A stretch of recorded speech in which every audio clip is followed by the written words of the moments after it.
गतिविधियों और पाकिस्तान की खुफिया एजेंसियों के साथ संबंधों के आरोप में गिरफ्तार किया गया। वह ट्रैवल विद जो नामक यूट्यूब चैनल चलाती हैं और पाकिस्तान यात्रा के दौरान वहां की खुफिया एजेंसी ISI के एजेंट से उसके संबंध बने। इस केस में अब तक 6 लोगों को गिरफ्तार किया गया है जो हरियाणा और पंजाब के अलग अलग हिस्सों से जुड़े हैं। जानकारी के अनुसार साल 2023 में पहलगाम हमले के बाद जिस तरीके से दोनों देश यानी पाकिस्तान और भारत के बीच तनाव की स्थिति बनी, 3 दिन तक संघर्ष हुआ, उस बीच एक नाम बहुत ज्यादा चर्चा में आया। वो नाम था सीमा हैदर। सवाल लगातार पूछे गए कि क्या सीमा हैदर को भी पाकिस्तान वापस भेजा जा रहा है। हालांकि सीमा हैदर अभी भारत में ही है, लेकिन सीमा हैदर को लेकर एक और बड़ी खबर सामने आई है। दरअसल सीमा हैदर को बहन रीमा का एक इमोशनल मैसेज आया है जिसमें वो रोते रोते कह रही हैं कि भारत में हालात। फॉलोअर्स के साथ एक चर्चित ट्रैवल ब्लॉगर और यूट्यूबर ज्योति मल्होत्रा को देश विरोधी गतिविधियों और पाकिस्तान की खुफिया एजेंसियों के साथ संबंधों के आरोप में गिरफ्तार किया गया। वह ट्रैवल विद जो नामक यूट्यूब चैनल चलाती हैं और पाकिस्तान यात्रा के दौरान वहां की खुफिया एजेंसी ISI के एजेंट से उसके संबंध बने। इस केस में अब तक 6 लोगों को गिरफ्तार किया गया है जो हरियाणा और पंजाब के अलग अलग हिस्सों से जुड़े हैं। जानकारी के अनुसार साल 2023 में ज्योति मल्होत्रा ने पाकिस्तान की यात्रा की थी। यह यात्रा उसने कमीशन के जरिए वीजा लेकर की थी। इस दौरान ज्योति की मुलाकात पाकिस्तान हाई कमीशन के कर्मचारी एहसान उर रहीम उर्फ दानिश से हुई, जिसके साथ उसके गहरे संबंध बन गए। दानिश के माध्यम से ज्योति की पहचान पाकिस्तानी खुफिया एजेंसी के अन्य एजेंट से कराई गई, जिनमें अली हसन और शाकिर उर्फ राणा शहबाज, जिसका नाम उसने अपने फोन में जट रंधावा सेव किया था, शामिल थे। ज्योति इन एजेंट्स के साथ व्हाट्सएप, टेलीग्राम और स्नैपचैट जैसे इनक्रिप्टेड प्लेटफॉर्म्स के जरिए संपर्क में रही। वह न केवल पाकिस्तान के फेवर में सोशल मीडिया पर पॉजिटिव छवि पेश कर रही थी, बल्कि उसने संवेदनशील जानकारियां भी शेयर की। ज्योति उन 6 लोगों में शामिल है जिन्हें खुफिया एजेंसी की सूचना के बाद गिरफ्तार किया गया, जिसमें पाकिस्तान के खुफिया अधिकारियों को महत्वपूर्ण जानकारी दी गई। ज्योति को दानिश और उसके सहयोगी अली अहसान के माध्यम से पाकिस्तानी खुफिया अधिकारियों यानी कि PIO से मिलवाया गया, जिन्होंने पाकिस्तान में उसके आने जाने और रहने की व्यवस्था कराई। उसने एक पाकिस्तानी खुफिया अधिकारी के साथ गहरे संबंध भी बनाए और हाल ही में उसके साथ इंडोनेशिया, बाली भी गई थी। आरोप है कि ज्योति ने भारतीय जगहों से संबंधित संवेदनशील जानकारी शेयर की और दिल्ली में रहने के दौरान PHC हैंडलर दानिश के संपर्क में रही। इस मामले में लिखित कबूलनामा दर्ज किया गया है और केस भी दर्ज किया गया है। एहसान उर रहीम उर्फ दानिश को जासूसी में शामिल होने के लिए 13 मई 2025 को भारत सरकार ने अवांछित व्यक्ति घोषित किया और उसे देश छोड़ने का आदेश दिया गया। ज्योति को जिम्मेदारी सौंपी गई थी कि वह सोशल मीडिया के माध्यम से पाकिस्तान की सकारात्मक छवि पेश करे। पाकिस्तान उसका इस्तेमाल भारत के खिलाफ प्रचार और जासूसी गतिविधियों के लिए कर रहा था। यह पूरा मामला एक जासूसी अभियान का हिस्सा है जिसमें ज्योति सहित 6 भारतीय नागरिक शामिल हैं।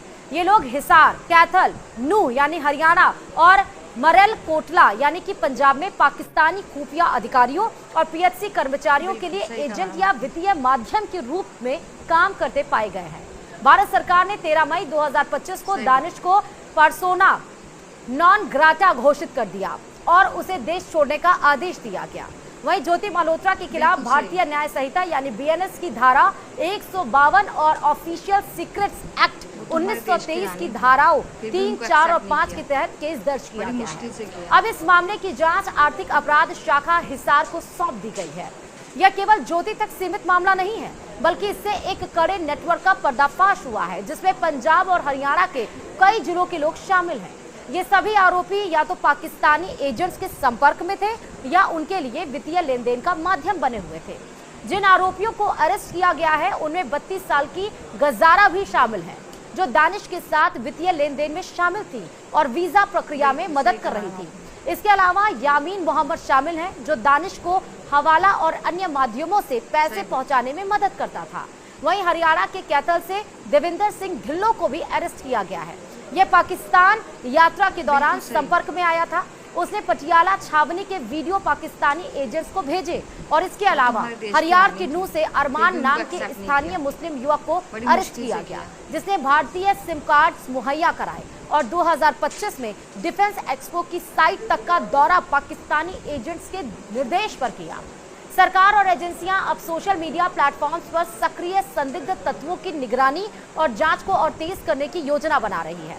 ज्योति ही एकमात्र ऐसी महिला नहीं जिसे एक पाक खुफिया एजेंसी ने फंसाया था, बल्कि पंजाब में एक विधवा महिला गजाला का भी इस्तेमाल किया गया। सूत्रों को पैसा भेजने के लिए उसका इस्तेमाल गजाला का किया गया था। गुजाला पंजाब के मरेल कोटला की रहने वाली है। उसने 2010 में इस्लामिक गर्ल्स स्कूल मरेल कोटला से 10वीं की पढ़ाई की। बाद में 2012 में उसी स्कूल से 12वीं की और 23 अप्रैल 2018 को गजाला की शादी इमरान राणा पुत्र मोहम्मद शकील अहमद निवासी मोहल्ला शोरमारा मरेल कोटला से हुई। हालांकि 22 मार्च 2020 को हार्ट अटैक के कारण उसके पति का निधन हो गया। 27 फरवरी 2025 को गुजाला पाकिस्तानी वीजा के लिए आवेदन करने नई दिल्ली में पाकिस्तान हाई कमीशन गई, जहां उसकी मुलाकात PHC के एक अधिकारी दानिश से हुई। दोनों ने अपने नंबर शेयर किए। इसके बाद गुजाला मेरल कोटला के लिए रवाना हुई। दानिश ने गजाला को मैसेज करना शुरू कर दिया और वे एक दूसरे से बात करने लगे। वे वीडियो कॉल और चैटिंग के जरिए संपर्क में रहे। कुछ दिनों के बाद गजाला को उससे प्यार हो गया, क्योंकि दानिश ने उससे वादा किया था कि वह उससे शादी करेगा। कुछ दिन बाद दानिश ने गजाला को चैटिंग के लिए व्हाट्सएप से टेलीग्राम पर स्विच करने के लिए कहा, यह कहते हुए कि व्हाट्सएप सुरक्षित नहीं है। 7 मार्च 2025 को दानिश ने गजाला को उसके निजी खर्चों के लिए 10,000 रुपए फोन पर भेजे थे, यानी फोन पे पर भेजे थे। और इसके बाद 23 मार्च 2025 को दानिश ने गजाला को फिर से 20,000 रुपए भेजे। दानिश ने गजाला को 20,000 में से 10,000 रुपए कुछ लोगों को भेजने के लिए कहा। उस पर भरोसा करके गजाला ने ठीक वैसा ही किया।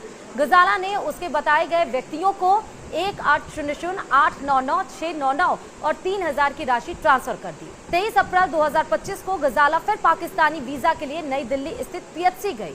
उसके साथ उसकी सहेली बानू नसरीना, पत्नी स्वर्गीय अब्दुल फिरोज निवासी मोहल्ला महेतवाला मेरल कोटा भी थी। वहां गजाला की फिर से दानिश से मुलाकात हुई, जिसने उसे आश्वासन दिया कि वह पाकिस्तान का वीजा दिलाने में मदद करेगा। इसके बाद गजाला उसी दिन मेरल कोटा वापस आ गई। अगले ही दिन उसे वीजा भी मिल गया और इसी के साथ सरकार अब सोशल मीडिया पर अपनी पैनी नजर बनाए हुए है और नतीजा उसका ये निकला कि हरियाणा की महिला यूट्यूबर ज्योति मल्होत्रा सहित 6 लोगों की गिरफ्तारी हो गई है। ज्योति मल्होत्रा ISI की खुफिया एजेंसी की तरह काम कर रही थी। वो भारत के जो जरूरी दस्तावेज, जो जरूरी सोर्सेस थे, उनको वो पाकिस्तान से लिंक्ड कर रही थी। लेकिन अब उनकी गिरफ्तारी हो गई है और अब उनसे सख्ती तरीके से पूछताछ की जा रही है। दोस्तों, बहुत बड़ी खबर सामने निकल के आ रही है कि हरियाणा पुलिस ने जितने भी पाकिस्तानी जासूस हरियाणा में मौजूद थे उन्हें गिरफ्तार कर लिया गया है। और सबसे बड़ी खबर और अहम बात यह है कि जो ज्योति गुप्ता यूट्यूबर थी, उसकी ISI से काफ़ी जानकारी थी, जिससे काफ़ी सारे सबूत भी मिले हैं और उन सबूत के आधार पर ज्योति गुप्ता को अरेस्ट कर लिया गया। साथ में उनके और भी 2-4 और ऐसे हैं जो पाकिस्तान जासूस हैं, उन्हें भी अरेस्ट कर लिया गया है। इस बीच जब से ये आतंकी हमला हुआ कश्मीर में, तब से ये सीमा हैदर को लेकर भी काफ़ी बड़ी बातें आ रही हैं सामने कि वो कब भारत रिपोर्ट होगी। तो सभी लोग इस बात को लेकर कोशिश में हैं कि सीमा हैदर जल्दी पाकिस्तान रिपोर्ट हो जाए और हमारे देश में जो जासूसी कर रहे हैं वो लोग, वो भी ख़त्म हो जाए। तो वीडियो को स्किप मत कीजिएगा, पूरा देखिएगा फ्रेंड्स। हमारी भारत सरकार ने साफ सीधे शब्दों में कहा है कि अब हम अपने देश में आतंकी नहीं रखेंगे और उन्हें सबक सिखा के ही रहेंगे और जितने भी आतंकी हैं वो पाकिस्तान रिपोर्ट कर दिए जाएंगे, भेज दिए जाएंगे।